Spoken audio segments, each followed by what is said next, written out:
नमस्कार साथियों, स्वागत है आपका BNK24 यूट्यूब चैनल पर। बहुत बहुत साथियों, आपका आज तय करेगा कि कल आप कहाँ रहने वाले हो। आपके आज के किए गए निर्णय व प्रयास ही आपके भविष्य की नींव रखते हैं। इसलिए सकारात्मक सोच के साथ निरंतर आगे बढ़ते रहें व अपने आप को अपग्रेड करते रहें। साथियों, आज हम बात करने जा रहे हैं, आज हम किसी कंपनी का IPO नहीं करने जा रहे। आज पाकिस्तान और अफ़गानिस्तान के बीच में होने वाले तनाव के ऊपर थोड़ी सी चर्चा करने जा रहे हैं। हुआ क्या साथियों कि चाइना को खुश करने के लिए पाकिस्तान ने एयर स्ट्राइक तो कर दी। 26 दिसंबर 2024 को तालिबान के ऊपर एयर स्ट्राइक कर दी। क्या के लिए कर दी, इसको थोड़ा सा विस्तार से समझते हैं साथियों कि हुआ क्या या ऐसा क्या हुआ। इस चीज़ को बिल्कुल जीरो से समझते। देखते क्या है साथियों कि दो तालिबान है। एक तो है तालिबान जिसका अफ़गानिस्तान में शासन है, और एक है TTP के मतलब तहरीक तालिबान। जो तहरीक तालिबान है वो पाकिस्तान का ही तालिबान है। वो सरकार जब आ गई थी ना पाकिस्तान में, उसके बाद वो अफ़गानिस्तान में सेट हो गए थे। तो अब ये इनका जो उद्देश्य है वो पाकिस्तान के ऊपर शासन करना है। और पाकिस्तान में जो वर्तमान में सरकार है ना, उसको ये सरकार मानते ही नहीं है। जो तहरीक तालिबान वाले हैं ना, ये बोलते हैं कि यार ये कोई सरकार नहीं है। तहरीक तालिबान वालों के उनके अपने मंत्री हैं, अपने सरकार के चलाने का उनका पूरा सिस्टम है। ठीक है, वो इस सरकार को जो शहनवाज शरीफ की सरकार है, इसको वो सरकार मानते ही नहीं है पहली बात तो इन्होंने क्या किया, इनके जो चाइना के कुछ प्रोजेक्ट चल रहे हैं पाकिस्तान में, तो अभी जो तहरीक तालिबान वाले जो लड़ाके हैं वो उनके चाइना के प्रोजेक्टों को वो नुकसान पहुंचा रहे हैं। अभी स्थिति ये है साथियों, अब तो खैर युद्ध चल रहा है, इससे पहले स्थिति ये थी कि जो वहाँ लेबर भी जाती थी ना चाइना के प्रोजेक्ट में काम करने के लिए, तो उसके आगे एक सेना की गाड़ी, पाकिस्तानी सेना की गाड़ी, एक पीछे से पाकिस्तानी सेना की गाड़ी, उसके बीच में सुरक्षा देके उनके चाइना के लेबर को भी वहाँ पे प्रोजेक्ट पे पहुँचाया जाता था काम करने के लिए।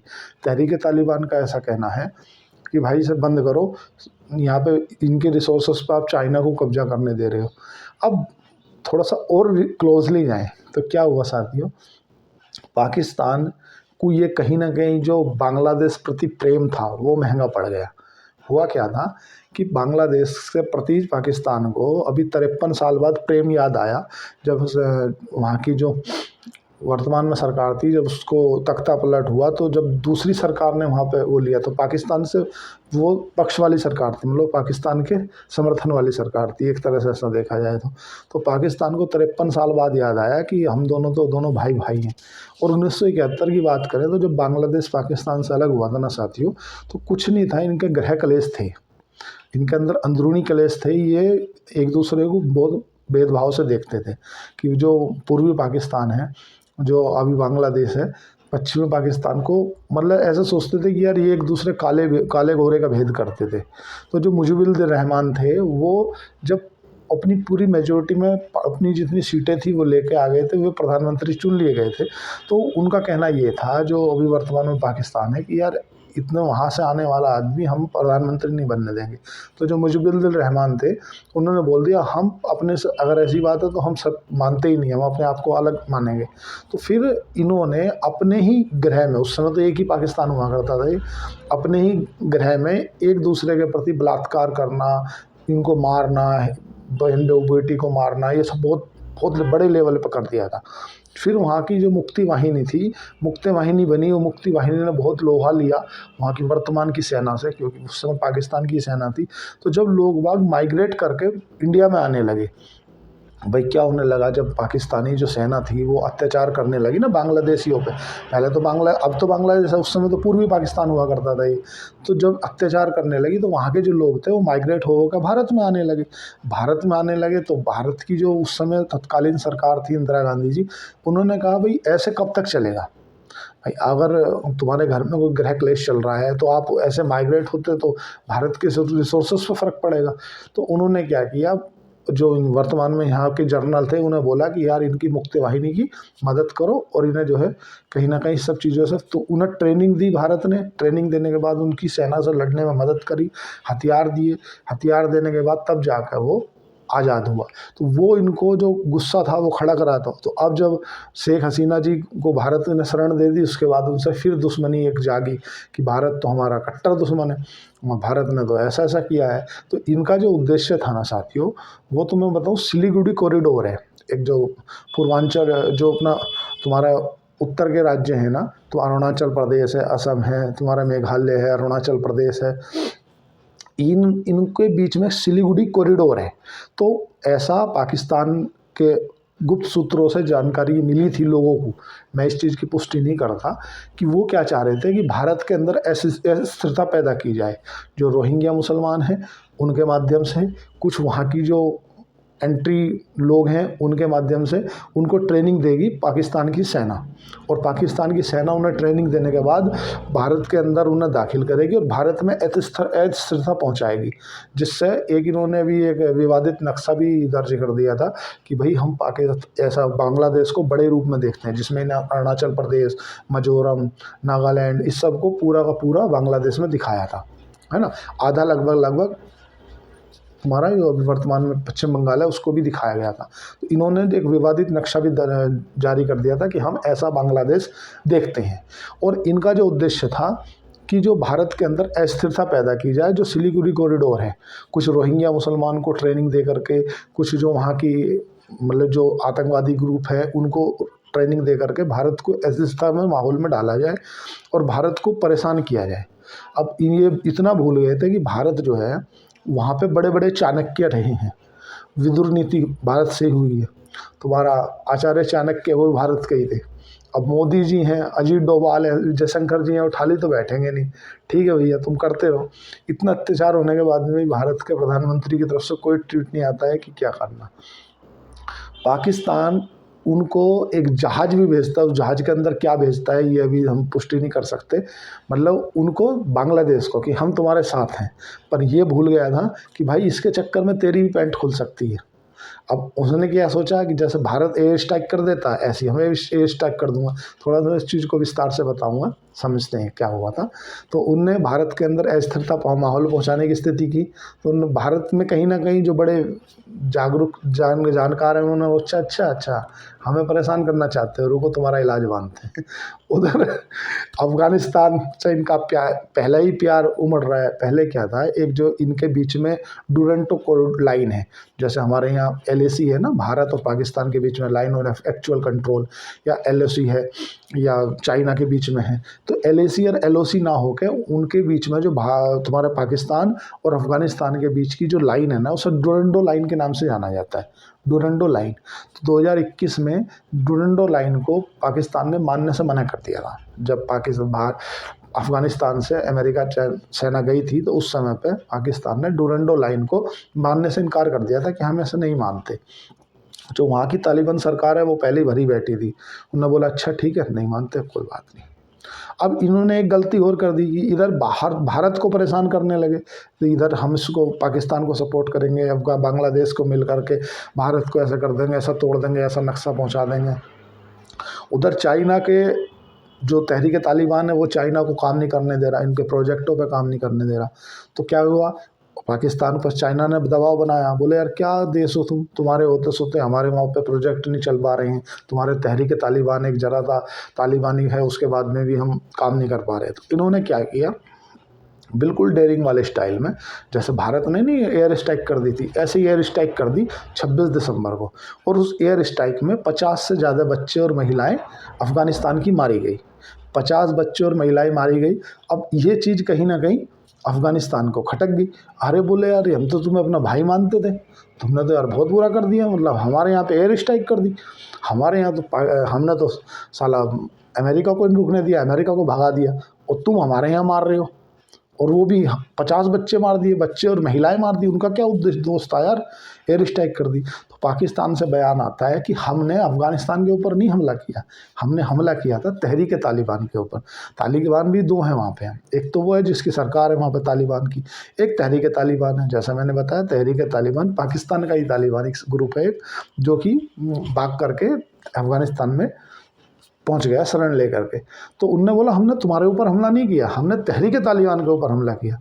तो तालिबान की तरफ से एक बैठक हुई और उस बैठक में कहा गया कि आप तहरीक तालिबान की बात कर रहे हो, हम बोल रहे हैं कि पाकिस्तान से कोई भी व्यक्ति अगर हमारे यहाँ आया उसके बाद आपने एयर स्ट्राइक से मार दिया तो वो तो डायरेक्ट अफगानिस्तान पर हमला मान लिया जाएगा। बोले यार तो बहुत बड़ी बेइज्जती होगी, मतलब हम तो तुम अपना भाई मानते थे यार, तुमने तो गड़बड़ कर दिया। तो उसका बदला लिया पाकिस्तान के ऊपर अफगानिस्तान के जो तालिबान तहरीक तालिबान उन्होंने कर दिया हमला। हमले में लगभग 19 से 20 आदमी मारे जा चुके हैं और भयंकर हमला किया। मतलब हमला दो तरह का होता है, मतलब उनका स्थिति ये हो गई कि वो गए तो थे भारत को अस्थिर करने, बोले यार भारत को हम परेशान करेंगे और बांग्लादेश की तरफ से कुछ हिस्से को परेशान करके डिस्ट्रीब्यूट करने का प्रयास करेंगे। अब अपनी पैंट खुल गई, उधर चाइना के चढ़ाई में आ गए, गोला तो मार दिया, अब गोला मार दिया, पीछा छुटाना हो गया भारी, पीछा छुटाना भारी हो गया। उसने 1900 मार डाले सैनिक और सारी जगह हो रही थू। अब जो पाकिस्तान की तरफ से जो बयान आया, पाकिस्तान ने क्या कहा है मालूम है? बोले हम इसकी बहुत गहन निंदा करते हैं, वो हमारे बिरादरी भाई हैं और वो हमें मार रहे हैं, अच्छा ये शोभा नहीं देता। भाई तुमने कौन सा अच्छा किया उनके साथ में? भाई तुम बताओ, तुम्हारा एक उच्च लेवल का अधिकारी उस समय तालिबान में था और आप उस समय एयर स्ट्राइक कर रहे हो। भाई आपने देखा होगा कि पड़ोसी का मजबूत होना क्यों ज़रूरी होता है।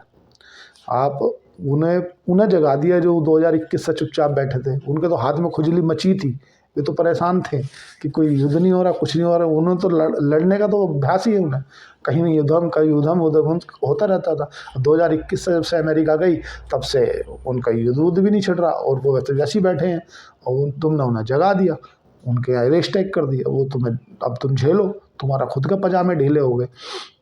अब साथियों क्या है कि बांग्लादेश के प्रति पाकिस्तान का जो प्यार है ना, ये कई तरीके से जागरूक हो रहा है। जो भी वर्तमान में वहाँ सरकार है ना, वो एंटी भारत है, मतलब भारत को कहीं भी सपोर्ट नहीं करती, भारत इनडायरेक्टली नहीं करती, मान ली जो कुछ अपने हित छुपे होते हैं सबके, तो वो भारत के साथ में कुछ मजबूरियों के साथ तो करती है व्यापार, पर भारत को खुल कर सपोर्ट नहीं करती। इसीलिए वो चाहती है कि भारत ना कहीं हम पे सुचारू रूप से राज करना चाहता है, ऐसा नहीं है। भारत से बहुत सी ज़रूरत है जो बांग्लादेश की पूर्ति होती है। अब बांग्लादेश की तो बात क्या करें, जो बांग्लादेश के जनक थे मुजीबुर रहमान जी, जब उन्होंने उन्हीं की मूर्ति तोड़ डाली, उन्हीं को सब अस्त व्यस्त कर डाला, तो हम भारत की तो बात क्या करें कि उनके भारत से कैसे रिश्ते होंगे। अब तो उन्हें 53 साल बाद पाकिस्तान के प्रति याद आ रहा है प्रेम, कि हम तुम एक ही थे, हम दोनों तो भाई भाई हैं, हमें तुमसे भटका दिया था। तो इसके पीछे बांग्लादेश से जो अफ़गानिस्तान ने हमला किया है पाकिस्तान पर, इसके पीछे कहीं ना कहीं लोग बता रहे हैं कि भारत का हाथ है। भारत का हाथ है या नहीं, इसको हम पुष्टि नहीं करेंगे, पर हाँ ये है कि भाई आप जब सक्षम ना हो तो किसी को उलझाओ मत ही।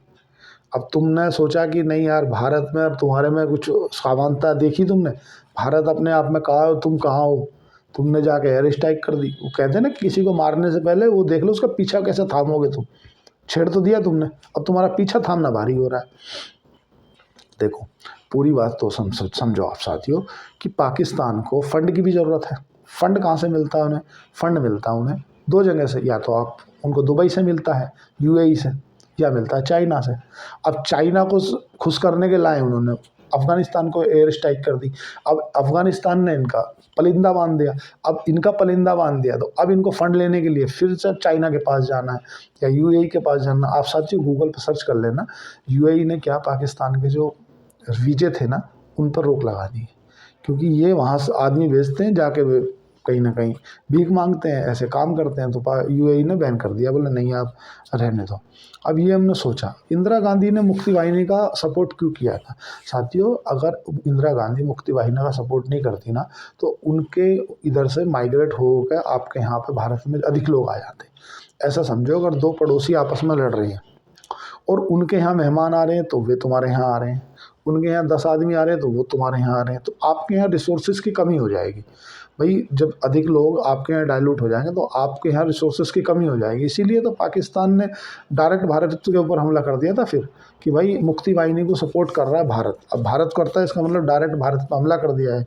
उस समय पाकिस्तान की स्थिति थोड़ी अच्छी हुआ करती थी साथियों, क्योंकि उस समय पर उसके जो आका थे, जो जिसका हाथ था अमेरिका था, अमेरिका का उस समय उसके ऊपर हाथ रहा करता था। अमेरिका बदलता रहता है अपना ग्रुप, जो जिसके पास देखा वो पाकिस्तान अपना ग्रुप बदलता रहता है, जिसके पास देखा पैसा ये हो गया उसके जैसा। अभी वर्तमान में चाइना की तरफ ये थोड़ा सा ज़्यादा है, झुका हुआ है। उस समय अमेरिका के साथ में ज़्यादा लगाव था इसका। अमेरिका इसको पैसा देता था तो ये अपने आप को सुपर मानता था। इसने कर दिया भारत के ऊपर हमला। साथियों 5 दिन में भारत ने 93,000 सैनिक सरेंडर करा दिए थे इसके। ये स्थिति तो पाकिस्तान की थी। और ऐसा बताते हैं, ये इस चीज़ की कहीं न्यूज़ वगैरह में पुष्टि नहीं मिलती, कि पैंट उतरवाई गई थी उनकी। अब वो पैंट उतरवाई थी कि नहीं उतरवाई थी वो एक अलग विषय है, पर देखो क्या पैंट उतरवाना कोई इनफ है? वो इससे भी ज़्यादा कुछ करना चाहिए था, क्योंकि यार जिस दिन से हमने युद्ध लड़ा है, जिनके बीच में हमने अपने देश के सैनिक खोए हैं, क्या उनके पैंट उतारने से ही काम चल जाएगा? उनके साथ तो और भी जितना बुरा हो सकता था करना चाहिए था। खैर चलो, वो सब चीज़ें हम डिस्कस नहीं करते। अब क्या है कि जो तहरीक तालिबान है ना, वो चाइना से मतलब चिढ़ता है। चाइना के जो प्रोजेक्ट है वो पाकिस्तान से बोलता है इनको बंद करो। भाई आप जो चाइना पाकिस्तान की ज़मीन है उसे चाइना को दे रहे हो, चाइना उन पर अपने अपने कोई ना कोई प्रोजेक्ट बना रहा है, तो इसे बंद करो। तो ये तहरीक तालिबान का काम उन्हें बुरा लगता है चाइना वालों को, इसीलिए वो मार डालता है। जहाँ भी उसके एक आधो इंजीनियर देखे उन्हें लुढ़काए शूटेड कर देता। तो इसीलिए उनके जो लोग बाग जाते हैं ना, उन सब बाकायदा सिक्योरिटी में जाते हैं। एक पाकिस्तान की सेना की गाड़ी पीछे, एक आगे, उसके पीछे में मजदूर। अब आप देखो पाकिस्तान में यही स्थिति है कि मजदूरों को भी एक सिक्योरिटी के तहत वो ले जाया जाता है चाइना के जो प्रोजेक्ट चल रहे होते हैं। अब चले तो ये भारत को परेशान करने, अब इनकी खुद की पतलून ढीली हो गई। तो इसीलिए अपने से बड़े लोगों से उलझना अच्छी बात नहीं होती। भारत को तुम परेशान नहीं कर सकते। भारत में एक से एक बड़े जानकार हुए, एक से एक बड़े चाणक्य हुए। भारत भारत है। लोग बाग बोल रहे हैं कि यार ये तो पाकिस्तान तो कहाँ बांग्लादेश के रास्ते भारत को सोच रहा था कि तोड़ देंगे और बांग्लादेश में मिला देंगे आधा तुम्हारा जो जितना भी उत्तरी क्षेत्र है, अंडमान है तुम्हारा, या ये वाला क्षेत्र जो लगता है मिजोरम। अब वो तो उल्टा उन्हीं के साथ में पलिंदा मच गया। तो ये सब चलता रहता साथियों। आज हमने सोचा कि क्यों ना थोड़ा सा अलग से एक वीडियो कर लिया जाए, मगर क्यों ना एक अलग से विषय पे वो कर लिया जाए। तो साथियों क्या है कि अब तो बांग्लादेश ने इसके पास में अगर फ़ोन भी लगाया होगा पाकिस्तान के, तो उन्होंने बोला होगा भाई तू दूर रहे यार, तेरे से तो दूर रहने में ही फ़ायदा है, तेरे में पास गया कि मेरे हाथ जल गए, तो इसलिए तुमसे तो दूर ही रहने में फ़ायदा। और रहा काम कर दिया उन्होंने। जो 2021 से चुपचाप बैठे थे, तालिबान में उनके कोई गोले बार कुछ छुए नहीं रहे थे, तुमने उन्हें छेड़ दिया, अब वो जीने दे रहे। तो पाकिस्तान तो इससे ज़्यादा कुछ नहीं कह रहा। पाकिस्तान तो यही कह रहा है कि हमारे बरादरी मुल्क हैं और अफ़गानिस्तान हमारा बरादरी मुल्क है, जो तहरीक तालिबान कर रहा है ऐसा अच्छा नहीं है। अरे यार तुमने क्यों मारे यार उसको? एयर स्ट्राइक कर दी, एयर स्ट्राइक कर दी, इतने बच्चे, इतने जवान, इतनी महिलाएं सब मार डाली तुमने, मार डाली। उसके बाद अब तुम्हारा पीछा छुड़ाना भारी हो रहा है। तो भाई ये तो होगा, अगर तुम दूसरे के लिए गड्ढा खोदोगे तो खुद तो गिरोगे उसमें। और आप चाहते हो कि भारत को फिर से अस्थिरता फैलाए, और भारत में पहले जैसी सरकारें नहीं हैं। अब भारत में एक थोड़े से डिसीजन मेकिंग की भी पावर है। और अजीत डोभाल को तुम क्या कम मान रहे हो? जो सुरक्षा सलाहकार हैं वो हजरत है अपने आप में। थोड़ा मेरे यूट्यूब पे अपलोड होगी, मैं हजरत शब्द का उपयोग करता हूँ अधिक दिमागदार व्यक्ति के लिए। माइंडेड आदमी है वो। तुम जयशंकर जी को क्या हल्के में ले रहे हो? जयशंकर जी विदेश मंत्री अपने आप में माइंडेड आदमी है। तो यहीं बैठे बैठे तुम्हें उलझा दिया उनने। अब जाओ बांग्लादेश के पास, जाओ बांग्लादेश की मदद करो। तुम अपना अपना पीछा नहीं छुड़ा पा रहे। और ये देखो क्या जो विदेश नीति है ना, ये सब चीज़ों में होता क्या है, कब क्या होता है, किसके प्रति होता है, ये सब समझना बहुत ही डीप जाना पड़ता है, उसके लिए पढ़ना पड़ता है। या इससे पहले क्या हुआ है, किसने किसकी मदद की है, उसके पीछे उसका क्या हित छुपा हुआ था। तो ये सब चीज़ें, भारत के भी एक उच्च लेवल के अधिकारी गए थे अफगानिस्तान। अब वो पता नहीं क्या कह के आए थे, वो तो पता नहीं। पर ये चले थे भारत को परेशान करने, अब उल्टा अपनी जान बचानी भारी हो रही। साथियों आज के लिए इतना ही। चैनल को लाइक करें, सब्सक्राइब करें, कमेंट करें। इसीलिए अपने से बड़े से ना उलझें, पढ़ते रहें, अपने आप को हमेशा अपग्रेड करते रहें। थैंक यू, धन्यवाद।